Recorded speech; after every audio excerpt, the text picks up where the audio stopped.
उत्तराखंड के इस खास बुलेटिन की शुरुआत करते हैं उत्तराखंड की खबरों के साथ।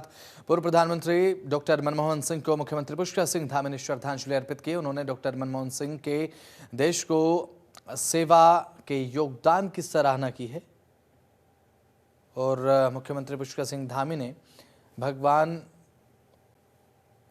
से प्रार्थना की है कि डॉक्टर मनमोहन सिंह को उनके श्री चरणों में स्थान दे और साथ ही साथ उनके परिजनों को इस दुख की घड़ी को सहने की शक्ति देने की भी प्रार्थना करते नजर आए सीएम धामी।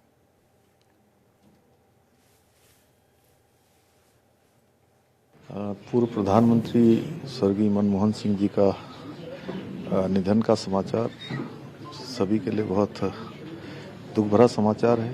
भगवान से प्रार्थना करते हैं कि भगवान उनको अपने श्री चरणों में स्थान दे और उनके सभी पारिवारिक जनों को, उनके सभी चाहने वालों को इस दुख की घड़ी में भगवान शक्ति प्रदान करे। देश के पूर्व पीएम डॉक्टर मनमोहन सिंह के निधन पर समूचा देश अब शोक में डूबा है। ऐसे में पूर्व मुख्यमंत्री हरीश रावत ने डॉक्टर मनमोहन सिंह के निधन पर दुख जताया। उन्होंने कहा, महान अर्थशास्त्री डॉक्टर मनमोहन सिंह का निधन देश के लिए बड़ी क्षति है। जब देश आर्थिक तंगी से गुजर रहा था तब डॉक्टर मनमोहन सिंह ने देश को आर्थिक तंगी से उबारने का काम किया था। आपको बता दें कि कल उनका पूरे राजकीय सम्मान के साथ अंतिम संस्कार किया जाएगा।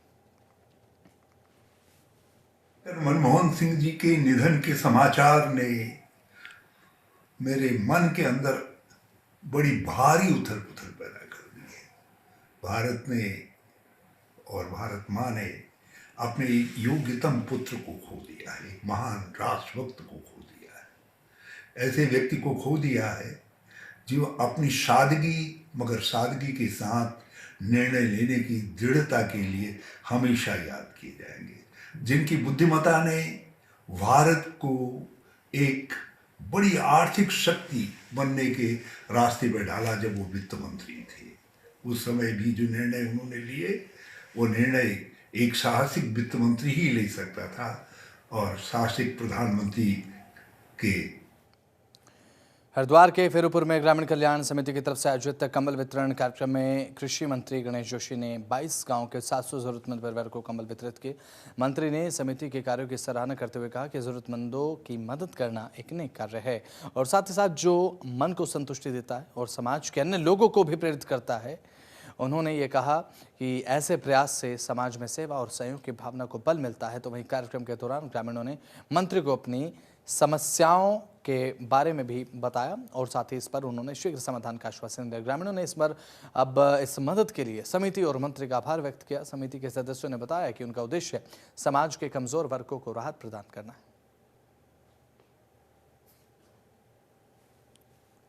ये समाज के वो गरीब और कमजोर लोग हैं जिनकी इतनी हैसियत नहीं है कि वो कंबल खरीद सकें, आज उनको कंबल वितरण यहाँ पर किया गया।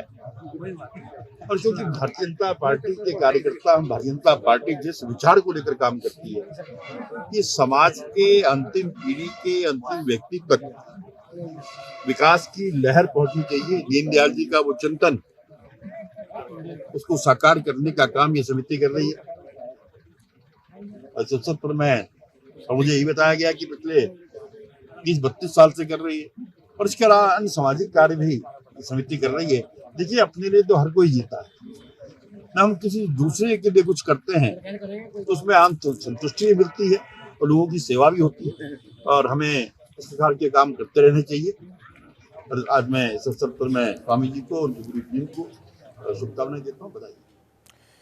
देहरादून में केंद्र सरकार की बाहरी सहायता योजना के तहत अब 1800 करोड़ रुपए ऋषि नगरी का विकास होगा और साथ ही आपको बता दें कि इसमें बुनियादी सुविधाओं को विकसित कर देश दुनिया के तीर्थ तटों और पर्यटकों के साथ ही स्थानीय लोगों के लिए बेहतर इंतजाम किए जाएंगे। क्षेत्रीय विधायक एवं कैबिनेट मंत्री प्रेमचंद अग्रवाल ने कहा कि प्रधानमंत्री नरेंद्र मोदी का उत्तराखंड से विशेष लगाव है, जिसके तहत उन्होंने ऋषिकेश को 1800 करोड़ की सौगात दी है। इससे योग नगरी का विकास किया जाएगा और केंद्र सरकार की बाहरी सहायतित परियोजना के तहत ऋषिकेश और साथ ही मुनि की रेती, तपोवन और स्वर्गाश्रम में वेंडिंग जोन, सीवरेज सिस्टम, पेयजल आपूर्ति, नगरीय यातायात प्रबंधन, बाढ़ प्रबंधन और साथ ही साथ यहाँ पर हरित विकास एवं सौंदर्यीकरण और पार्किंग आदि कार्य किए जाने हैं। 6 सालों में इन कार्यों को किया जाना प्रस्तावित है। ऋषिकेश में जिस प्रकार से विकास एक तेज़ी से बढ़ रहा है और माननीय प्रधानमंत्री जी का मैं धन्यवाद कर रहा हूं, जिन्होंने बनारस की तर्ज पे उत्तराखंड के एक पावन नगरी, धर्म नगरी, तीर्थ नगरी ऋषिकेश के लिए 1800 करोड़ रुपए का एक परियोजना यहाँ पे लाई गई है, जो ऋषिकेश, स्वर्गाश्रम, मुनिकीरेती और तपोवन जो एक सर्किट है उसके लिए वो काम करेगी। 3 सेक्टर्स में इसमें काम होंगे, जिसमें घाट निर्माण होगा, जिसमें पार्किंग का होगा, जिसमें हमारे अन्य डेवलपमेंट होंगे। और स्वाभाविक तौर से ऋषिकेश विश्व की एक ऐसी प्रसिद्ध नगरी है जिसे योग नगरी के रूप में भी जानते हैं, योगा की अंतर्राष्ट्रीय राजधानी के रूप में भी जानते हैं। और जब इसका विकास होगा तो एक इसका स्वरूप बदलेगा, एक निश्चित रूप से तीर्थाटन हमारे यहाँ बढ़ेगा। आने वाले टाइम पे आप जानती हैं कि जिस प्रकार से हमारे यहाँ 462 करोड़ रुपए के अभी सीवरेज का काम चल रहा है, 100 करोड़ रुपए अभी और स्वीकृति हुई है जिसमें राफ्टिंग और इससे जुड़े हुए व्यवसाय के लिए उसमें काम होना है। यानी कि एक बहुत बड़ा सौगात माननीय प्रधानमंत्री जी ने दी है। मसूरी में 26 से 30 दिसंबर तक चलने वाले विंटर लाइन कार्निवल की लाइब्रेरी चौक पर बैलून उड़ाकर शुरुआत की गई। इस दौरान नगर पालिका की तरफ से संचालित पशु वाहन, गोल्फ कोर्ट और साथ ही साथ यहां पर शटल सेवा वाहन के साथ ही लोकल बस की भी शुरुआत हुई है। आपको बता दें कि विंटर लाइन कार्निवल से जहां पर पर्यटकों का मनोरंजन होगा तो वहीं से शहर में व्यापार में भी वृद्धि होगी। और विंटर लाइन कार्निवल में विभिन्न सांस्कृतिक कार्यक्रमों के साथ ही साहसिक खेलकूद प्रतियोगिताएं भी आयोजित की जाएंगी।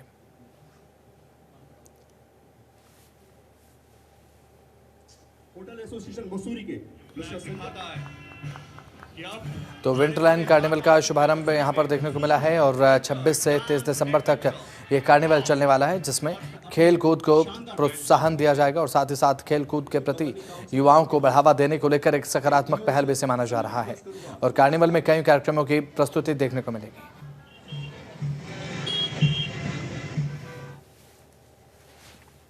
तो इसके साथ बढ़ते हैं खबरों में आगे। तो वहीं अब उत्तराखंड में निकाय चुनाव की तारीख का ऐलान होने के साथ ही राजनीतिक सरगर्मियां भी बेहद ज्यादा तेज नजर आई। प्रदेश में कुल 11 नगर निगमों में से देहरादून नगर निगम राज्य का सबसे बड़ा नगर निगम है। सत्तारूढ़ भारतीय जनता पार्टी को यहां पर मुख्य विपक्षी कांग्रेस से टक्कर मिल सकती है। तो वहीं अगर बात की जाए नामांकन दाखिल किए जाने से पहले कांग्रेस और भाजपा के लिए प्रत्याशी चयन की कसरत बेहद ज्यादा चुनौतीपूर्ण रह सकती है। और साथ ही कांग्रेस मीडिया प्रभारी राजीव महर्षि ने भी मेयर पद के लिए कांग्रेस कार्यालय में आवेदन दिया है। देखिए, बहुत अफसोस होता है। देहरादून एक बहुत ही खूबसूरत शहर, पूरे भारतवर्ष में नहीं, मैं कहूँगा पूरे संसार में।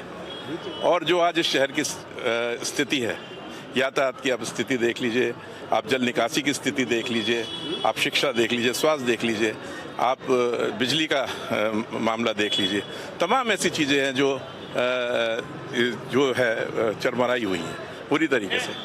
स्मार्ट सिटी के नाम पर इस शहर के लोगों को छला गया। किसी की घर के आगे खुदा पड़ा है, किसी के पाइप पड़े हैं और सड़कों पे धूल का अंबार। ये सारी चीज़ें जो थी, इन लोगों ने यहाँ की जनता का बड़ा, जो मैं कहूँगा, उनको बहुत एक तरीके से त्रस्त किया, बहुत परेशान किया। स्मार्ट सिटी के नाम पर देहरादून की भोली वाली जनता के साथ छल किया गया। उत्तराखंड राज्य आपदा प्रबंधन प्राधिकरण आपदा के खतरे की सूचना लोगों तक पहुंचाने की योजना पर काम कर रहा है। इसके लिए आपदा प्रबंधन विभाग के आपातकालीन सूचना केंद्र को अपग्रेड करके multi hazard early warning decision system से जोड़ा जाएगा। यहां पर आपको बता दें कि संबंधित इलाकों में चेतावनी की सूचना देने के संबंध में आवश्यक कार्रवाई की जा रही है और साथ ही अब यू प्रिपेयर योजना के तहत आपदा की पूर्व चेतावनी देने की दिशा में भी काम किया जा रहा है।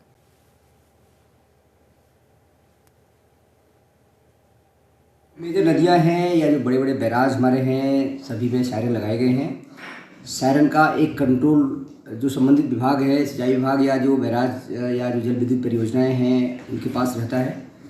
वहाँ से समय रहते अगर रिएक्शन हुआ तो ठीक है, अगर वहाँ से समय रहते रिएक्शन नहीं हुआ तो हमारे कंट्रोल रूम में सायरन बजता है। फिर हम लोग अग्रतर कार्रवाई करते हैं और उसे जो खतरे हैं उसको देखते हुए क्या कार्रवाई की जानी है, कहाँ से लोगों को हटाया जाना है, वो कार्रवाई करते हैं। इसके अलावा जो हमारे सायरन हैं वो महत्वपूर्ण स्थानों पर लगाए गए हैं। अगर वहाँ पानी का लेवल बढ़ता है तो हमें ऑनलाइन हम देखते रहते हैं, हमारा ऑनलाइन सिस्टम है, सब कुछ मैप्ड है पूरी तरह से, और उसके अकॉर्डिंग फिर कहाँ पे क्या कदम उठाया जाना है कार्रवाई करते हैं। पहली बार नगर निगम बने अल्मोड़ा में जिला प्रशासन ने निकाय चुनाव की तैयारियां पूरी तरह से कर ली हैं। अब नामांकन से लेकर मतगणना तक की तारीख तय हो चुकी है। जिले में 1 नगर निगम समेत 4 नगर पंचायत हैं, जिसके लिए अब 27 से 30 दिसंबर तक नामांकन भरे जाएंगे। 31 दिसंबर से 1 जनवरी तक नामांकन पत्रों की जांच होगी। इसके बाद 2 जनवरी की तारीख नाम वापसी के लिए तय की गई है। 2 जनवरी की तारीख को नाम वापस लिए जा सकते हैं। इसके बाद 3 जनवरी को चुनाव चिन्ह दिए जाएंगे। हालांकि 23 जनवरी को वोटिंग के बाद 25 जनवरी को मतगणना होगी। अल्मोड़ा डीएम आलोक कुमार पांडे के मुताबिक बात कर ली जाए तो यहां पर सभी चुनावी तैयारियां पूरी कर ली गई हैं।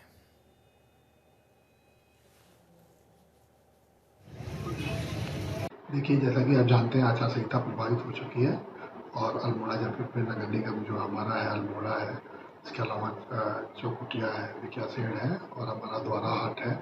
यहाँ भी चुनाव हो रहे हैं। 3 नगर पंचायतें हैं और चिनिया नौला है रानीखेत में, और हमारी सारी तैयारियाँ हो चुकी हैं। हमारे जो है आरओ की नियुक्ति हो चुकी है, उनको हमने प्रशिक्षण दे दिया है। आचार संहिता की लिए टीमें हमारी काम कर रही हैं, पोस्टर इत्यादि हटाए जा रहे हैं और पुलिस के साथ हमारा लगातार कोऑर्डिनेशन हो रहा है। कर्मचारियों के लिए हमने सॉफ्टवेयर में एंट्री कर ली है और जहाँ भी है हम निष्पक्ष शांतिपूर्ण चुनाव कराने के लिए तत्पर। हरिद्वार में अभय शर्मा हत्याकांड मामले को लेकर फरार दूसरे आरोपी को पुलिस ने गिरफ्तार कर लिया है। आपको बता दें कि श्यामपुर पुलिस ने आरोपी नागेंद्र को रानीपुर क्षेत्र से गिरफ्तार किया है। आरोपी के कब्जे से वारदात में इस्तेमाल की गई बाइक को बरामद कर लिया गया है। आपको जानकारी हम दे दें कि 24 नवंबर को श्यामपुर क्षेत्र में रवासन नदी के किनारे एक अज्ञात शव मिला था। मृतक का चेहरा कुचला गया था और गला जैकेट से डोरी से घोटकर हत्या को अंजाम दिया गया था, यानी कि गला दबाकर हत्या की गई थी। जांच में शव की पहचान पश्चिमी दिल्ली निवासी अभय शर्मा उर्फ हनी के रूप में हुई है, जिसे सट्टे का नंबर दिलाने का झांसा देकर लाया गया था।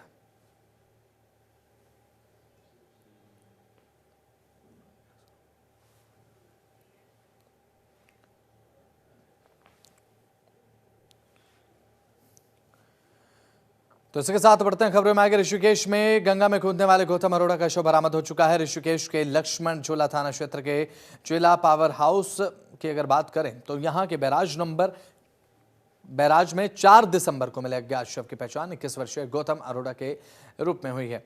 आपको हम बता दें कि गौतम अरोड़ा ने 26 नवंबर को ऋषिकेश के 72 सीढ़ी घाट से गंगा में छलांग लगा दी थी। घटना के बाद से ही पुलिस और एसडीआरएफ की टीम गंगा नदी में सर्च ऑपरेशन चला रही थी। आपको बता दें कि पुलिस को गौतम अरोड़ा का मोबाइल और जूते घाट से मिले हैं, लेकिन शव की पहचान फिलहाल नहीं हो पाई।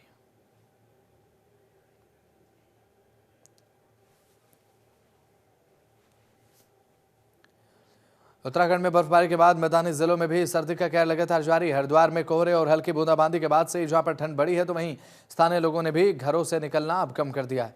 इसके साथ ही व्यापारियों के लिए भी यह समय काफी मुश्किलों से भरा है, क्योंकि सर्दी के कारण जहां पर ग्राहक कम आते हैं, तो वहीं कोहरे के कारण सड़कों पर वाहनों की रफ्तार भी धीमी हो चुकी है। इसके चलते यातायात भी प्रभावित है और साथ ही व्यापार भी। और आपको बता दें कि मौसम विभाग के अनुसार आगामी दिनों में ठंड और ज्यादा बढ़ने की संभावना है। कोहरे की मार भी बराबर पड़ेगी।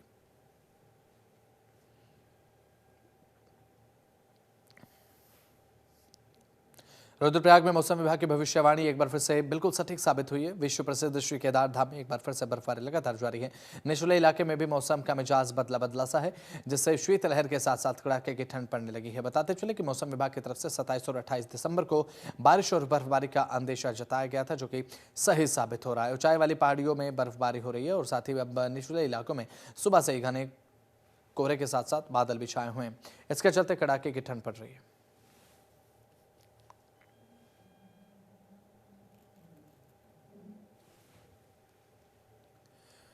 उत्तराखंड में मौसम ने अब करवट बदल दी है। आपको बता दें कि कई क्षेत्रों में जहां बर्फबारी हुई, तो वहीं अब हल्की बारिश के साथ ठंड ने भी अब एक ठंड का एहसास जो बढ़ाने का काम किया है। ठंड ने भी पूरी तरीके से दस्तक अब दे दी है। ठंड बढ़ने के साथ ही राज्य में पर्यटकों के आने का भी दौर शुरू हो चुका है। इन सभी चीज़ों को लेकर क्या कुछ अभी फिलहाल खास है उत्तराखंड में पर्यटक को लेकर, आपको दिखाते हैं इस रिपोर्ट में।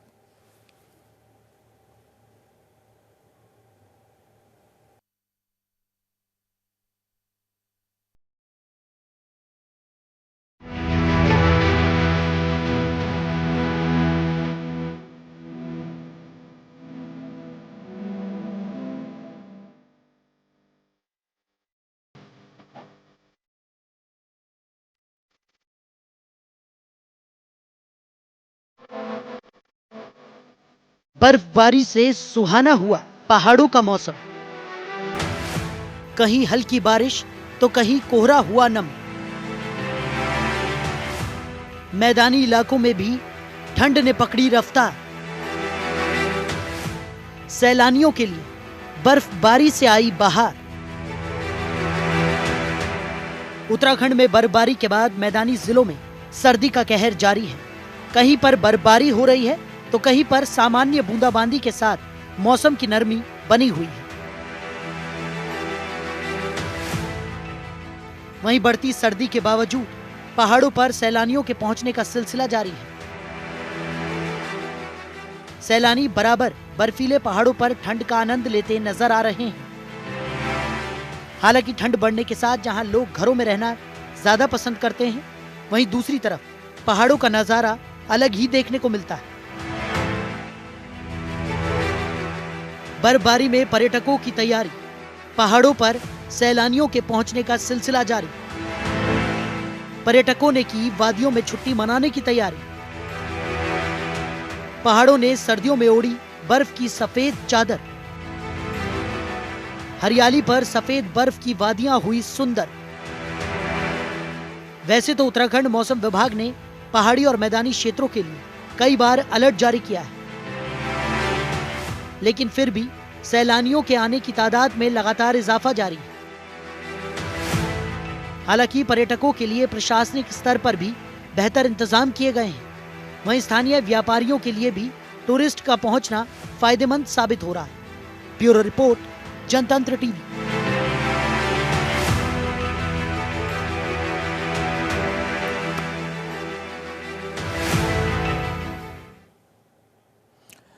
तो चलिए फिलहाल उत्तराखंड के इस बुलेटिन में इतना ही। आप देखते रहें जनतंत्र टीवी। नमस्कार।